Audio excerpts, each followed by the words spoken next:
Son preto de 3 kilómetros de senda especialmente habilitada para peóns e ciclistas cun tramo de 1,3 kilómetros que discorrerá sobre unha tarima de madeira.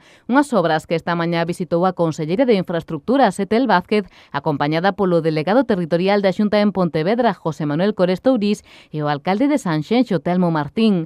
A primeira fase destes demandados traballos, que ven de ser rematada, mellorará a seguridade viaria na estrada PO 308 desde a Lanzada ata Soutullo, en Noalla. Reordenamos todo este espacio, pois actuando nas interseccións, realizando unha rotonda en Soutullo, ordeando plazas de aparcamentos, prácticamente son unhas 200 plazas de aparcamento neste teito, por suposto traballando, como vimos facendo, colaborando co Concello, colaborando cos colectivos veciñais que vin por aquí, algúns de Noalla, polo tanto agradecer tanto traballo, por suposto, do Concello. Esta primeira fase, que foi executada nun prazo de 15 meses, tivo un investimento de 3,3 millóns de euros. A Xunta xa ten avanzados os trámites do segundo traxecto, que irá desde Soutullo hasta outro extremo da reta de Major, que estará listo para o verán de 2018. Son 1,2 kilómetros, 1 millóns de euros, que está prácticamente ao 10% de execución, porque o que estamos a priorizar é a seguridade.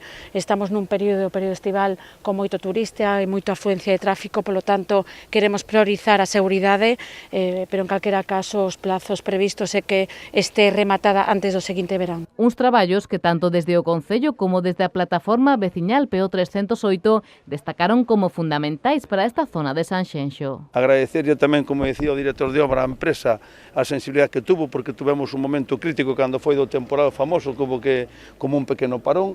É a obra que eu tuve unha oportunidade de recorrer este primeiro tramo en varias ocasións, paseando por aquí con algúns compañeros. A verdade é que quedou moi bonita, moi ben, e, polo tanto, conselleira, gracias. Isto cambia moito, unha playa de estar como estaba abandonada, a ter uns paseos que agora pasean hasta as 2 da mañán, e hai un alumbrado público, hai unhas aceras, e hai uns aparcamientos decentes, e unha carretera decente, pois isto cambia moito, isto vai a favorecer moito a zona. Habería un terceiro traxecto máis, o que vai desde Major ata Portonovo, unha actuación na que están ultimando o proxecto construtivo. Este ano acometerán a contratación das obras, posto que xa se conta co presuposto necesario para este terceiro tramo. En total, a Xunta investirá máis de 6 millóns de euros entre os 3 treitos desta senda peonil Portonovo a Lanzada, que ven a mellorar a seguridade viaria e contribuir ao desenvolvemento turístico.